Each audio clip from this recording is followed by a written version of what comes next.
Mesdames et messieurs, bonjour, soyez les bienvenus pour cette nouvelle édition de votre journal de 15 heures. À la une dans l'actualité. À la une dans l'actualité nationale, Djibouti pionnière climatique en Afrique partage ses secrets. Et enfin, dans l'actualité internationale, l'année 2023 sera la plus chaude de l'histoire après un mois de novembre record changement climatique. C'était les titres. Merci si vous nous rejoignez. Eh bien, le président de l'Assemblée nationale du Kenya, M. Moses Masika, est arrivé au terme de sa visite officielle à Djibouti. Le président de l'Assemblée nationale kenyane, Moses Masika, a clos ce mardi soir une visite de travail de 4 jours et quitte Djibouti hier soir. En l'absence du président d'Ileta, Mohamed Ileta, qui a décollé en début d'après-midi pour les Émirats arabes unis dans le cadre d'une mission officielle, les membres du bureau de l'Assemblée nationale, sous la conduite de la première vice-présidente par intérim et président de l'Assemblée nationale par intérim, Mme Safia El Djibril, du deuxième vice-président Omar Ahmed Ouaïs, du questeur Ibrahim Ahmed Abdou et du secrétaire Suleiman Daher Bilé. Après une brève réunion au salon d'honneur de l'aéroport, ont salué le président Moses Masika et à sa délégation avant le départ pour le Kenya. Au cours de cette visite qui s'inscrit dans le cadre des liens fraternels forts entre les deux parlements et les deux pays, le président Moses Masika a eu des entretiens avec le président de l'Assemblée nationale, à savoir M. Dileta Mohamed Dileta, et les membres du bureau du Parlement ainsi que les principaux acteurs économiques du pays pour discuter des moyens de renforcer la coopération entre les deux pays. On rappellera que dimanche 3 décembre matin, M. Moses Masika a prononcé un discours vibrant devant la représentation nationale dans lequel il a exposé sa vision de l'avenir de la région et du continent dans une perspective enthousiaste, pleine d'espoir. L'ensemble des parlementaires et les membres du gouvernement étaient réunis dans l'hémicycle djiboutien pour l'occasion. On notera aussi que le chef de l'État a également reçu en audience la matinée du lundi 4 décembre le président du Parlement kenyan pour évoquer notamment des relations bilatérales entre les deux pays, les moyens d'accroître le niveau des échanges et la complémentarité économique entre les deux pays, l'identification des partenariats stratégiques et des connexions entre les deux pays afin de partager l'expertise dans le domaine du développement. Les discussions se sont étendues à de nouvelles collaborations entre les deux pays en matière de régulation des principaux défis de la région. Direction les Émirats arabes unis dans le cadre de sa visite de travail au Qatar. Le ministre de la Justice, M. Ali Hassan Bahdon, accompagné par l'ambassadeur de Djibouti au Qatar, M. Dayeb Doubat Roble et certains de ses proches collaborateurs sont entretenus lundi dernier avec son Excellence Dr Hassan bin Laden Al-Muthani, ancien ministre de la Justice et actuel président du Conseil judiciaire suprême de l'État du Qatar pour renforcer les relations judiciaires entre nos deux pays. Il a été question au cours de cette rencontre d'exposer les changements et réformes en cours au sein des systèmes judiciaires des deux pays en se focalisant sur les expériences mutuelles dans le domaine de l'organisation judiciaire. Les deux parties ont réaffirmé leur volonté d'améliorer la coopération judiciaire et de renforcer leurs relations bilatérales, ainsi que l'échange d'expériences et l'expertise dans l'intérêt commun des systèmes judiciaires des deux pays. Aussi, la délégation djiboutienne a eu une explication détaillée sur le mécanisme de travail et les compétences au dit conseil. Il a noté que cette visite est venue complémenter et enrichir la coopération judiciaire bilatérale entre les deux pays, lancée en 2010, suivie de la signature d'un protocole d'accord de la coopération judiciaire entre les deux parties.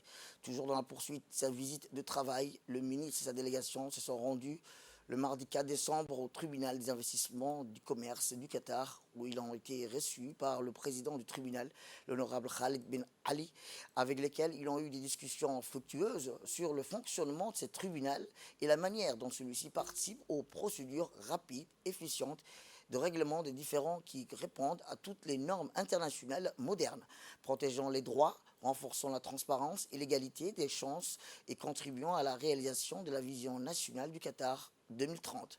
M. Khaled bin Ali a indiqué que la promulgation de la loi numéro 21 de 2021 portant création du tribunal de l'investissement et du commerce contribue à créer un environnement d'investissement attractif au Qatar qui est devenu un centre d'intérêt pour de nombreux investisseurs. La création de ce tribunal répond à la demande du secteur de l'investissement, rassurant les investissements et les chefs d'entreprise souhaitant investir dans le pays, a-t-il ajouté. Enfin, le ministre et sa délégation ont visité les différentes juridictions en matière d'investissement et de commerce. Le ministre de la Justice a remercié la partie qatari pour l'accueil et les exposés fournis et n'a pas manqué de féliciter les avancées réalisées par cette nouvelle juridiction.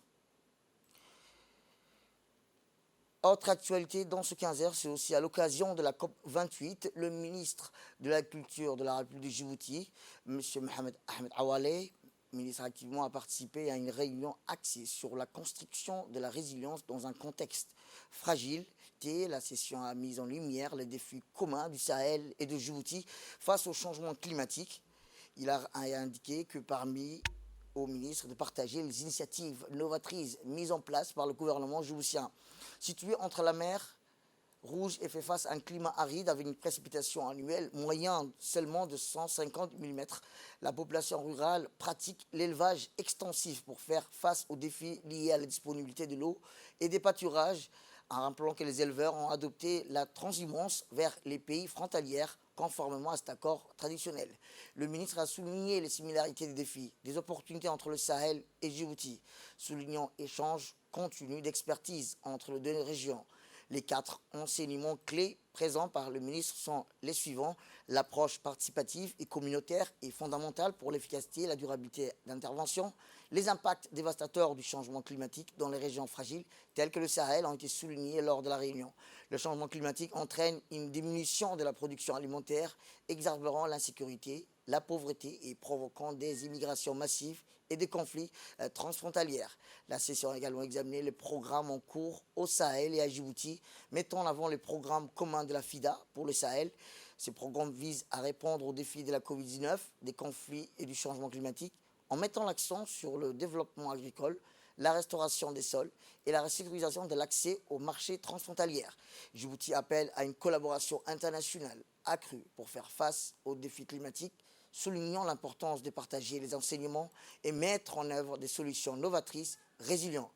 Eh bien, le ministre a partagé les expériences de Djibouti visant à autonomiser les communautés pastorales dans la gestion des ressources en eau et en fourrage.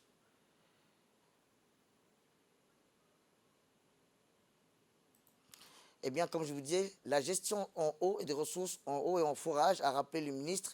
Les discussions ont mis en lumière les leçons tirées d'une approche régionale visant à renforcer la résilience des communautés face à de multiples chocs. Écoutons le ministre pour plus de précisions. Concernant Djibouti, c'est un pays maritime, côte maritime, un petit pays de 23 600 km², avec à frontière l'Éthiopie, 120 millions d'habitants. La Somalie, une vingtaine de millions d'habitants. Comme il a dit notre modérateur, les aménagements hydrauliques de surface. Comment nous avons fait avec la participation effective du FIDA. La population rurale, qui bien entendu, avec une pluviométrie de 150 mm par an, pratique l'élevage extensif.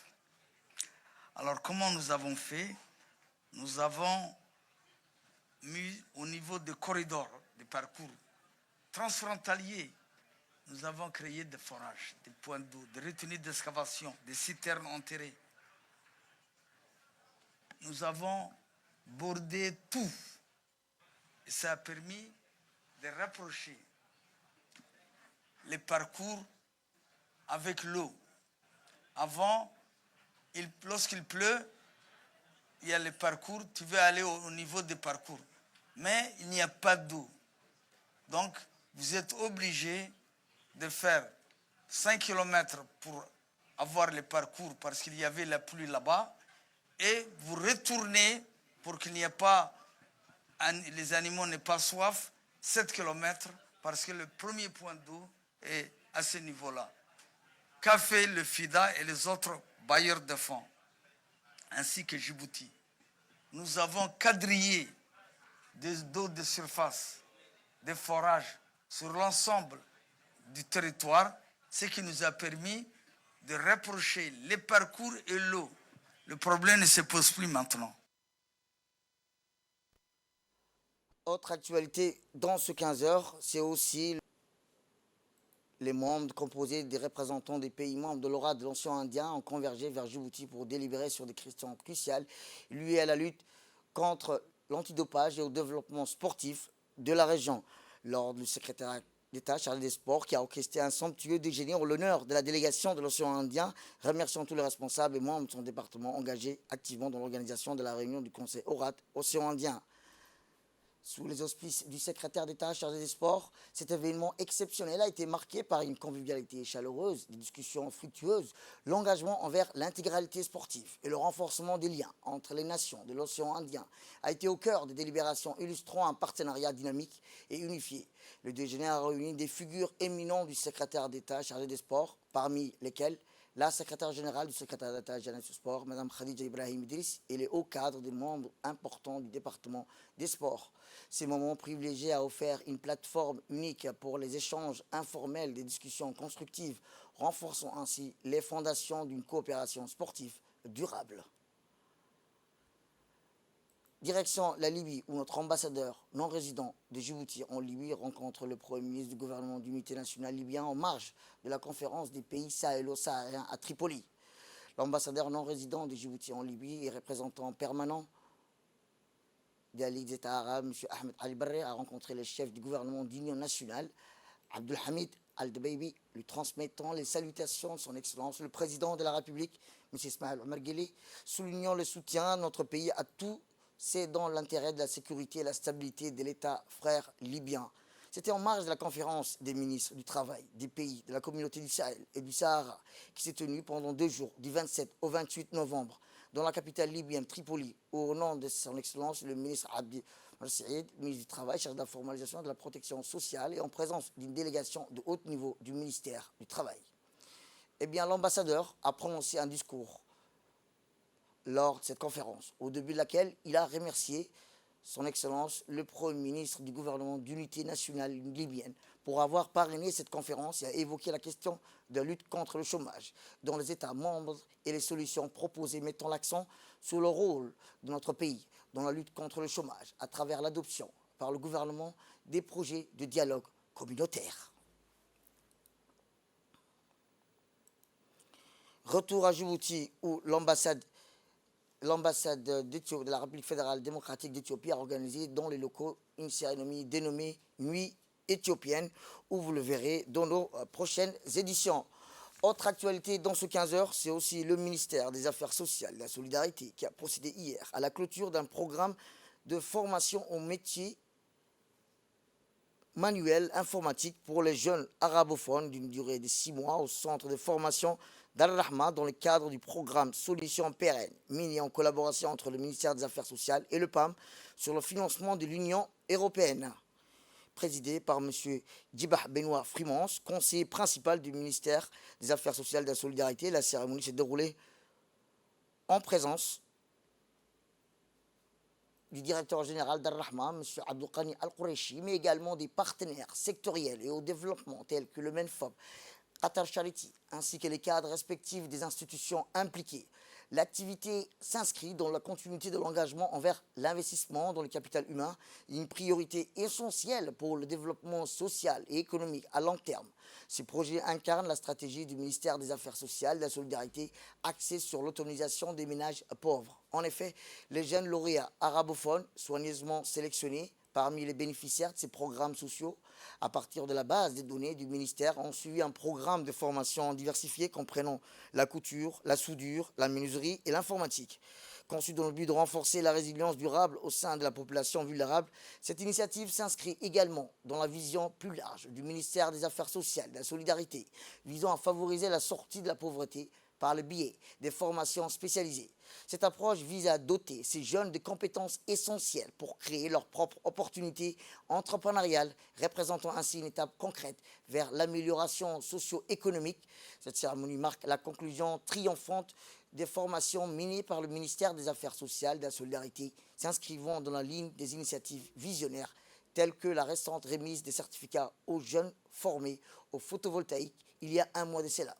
Ces événements sont le symbole de l'engagement constant du gouvernement pour la création des solutions pérennes et l'autonomisation des jeunes, œuvrant ainsi pour un avenir plus inclusif et prospère pour tous.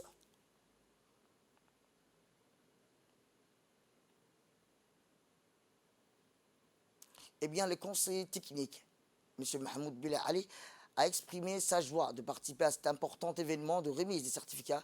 Il a remercié le ministère des Affaires sociales et de la solidarité pour son travail et pour son engagement et les efforts déployés. Il félicite les jeunes stagiaires pour leur réussite. Écoutons-le.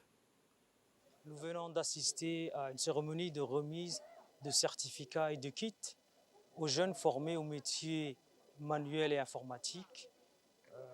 Ces formations s'inscrivent dans le cadre de la stratégie du ministère des Affaires sociales et des solidarités qui favorise, dans le but de favoriser l'autonomisation des ménages pauvres que nous assistons. Ces jeunes, il faut savoir que ces jeunes ils ont été sélectionnés dans ces familles qu'on assiste. Ils ont pu suivre une formation de 6 mois qui ont permis d'acquérir des compétences professionnelles en vue de leur garantir des moyens de subsistance durables, mais aussi d'accroître les revenus de leur famille. Et aussi, ça leur permet de développer le capital humain. Donc, dans le cadre de cette formation, nous tenons à féliciter le complexe Ar-Rahma qui nous a permis aux jeunes sélectionnés de poursuivre dans de bonnes conditions ces formations et aux bailleurs comme le partenaire, le Programme alimentaire mondial, mais aussi l'Union européenne qui ont facilité ces formations. Et enfin, dans l'actualité internationale, le revers judiciaire n'ébranle pas la détermination du Royaume-Uni d'expédier les migrants arrivés illégalement sur son territoire vers le Rwanda. Londres et Kigali ont signé mardi un nouveau traité sur le sujet. Il a été présenté à la presse 3 semaines après le camouflet infligé au gouvernement de Rishi Sunak par la Cour suprême britannique. Elle avait confirmé que son projet était illégal en l'état. La nouvelle copie vise à droit donc à corriger les failles décelées par la justice. Londres et Kigali veulent désormais attaquer le mal à la racine. Le traité que nous avons signé aujourd'hui s'appuie sur ce travail commun. Il répond à l'attitude professionnelle positive que votre gouvernement affiche, l'associer au travail que le Royaume-Uni accomplit pour assurer que nous brisons le modèle commercial de cette gang diabolique des passeurs. Et enfin, dans l'actualité internationale, depuis janvier, la température moyenne est la plus chaude jamais mesurée sur les 11 premiers mois de l'année et de 1,46 degrés Celsius au-dessus de la moyenne du climat de la période de 1850, 1900 et l'année 2023. L'année 2023 sera la plus chaude de l'histoire après un mois de novembre extraordinaire qui est devenu le 6e mois consécutif à battre des records, a déclaré mercredi le service européen de Copernicus en pleine négociation climatique à la COP 28.